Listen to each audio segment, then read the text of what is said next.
22 வருஷமா சுகர், பிறடியில விரைப்பு இருக்கு, கால் அடிப்பாதங்கள் ரெண்டும் விரைப்பு, வயிற்றுல நோ. இயேசுவின் நாமத்திலே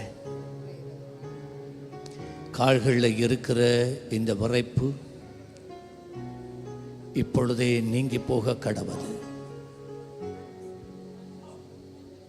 வயிற்றில் இருக்கிற இந்த உழைவு எவ்வளவு காலம் அம்மா? ஒரு மாசமா. இன்று முதல் இந்த நிமிஷம் முதல் மறைந்து போவதாக, பரிபூர்ண சுகம் உண்டாவதாக. செக் பண்ணி பாருங்க. பிறடியில இருந்த விரைப்பும் வயிற்றுல இருந்த நோவும் போயிட்டு கால் அடி பாதங்கள் மட்டும் விரைப்பு இருக்கு. கால் அடி பாதங்கள் இருக்கிற விரைப்பு இப்பொழுது நீங்கி போகிறது. அம்மா பாருங்க, இப்ப அம்மா எல்லா விரைப்பும் போயிட்டு போயிட்டோம்மா. காட் பிளஸ் யூ அம்மா.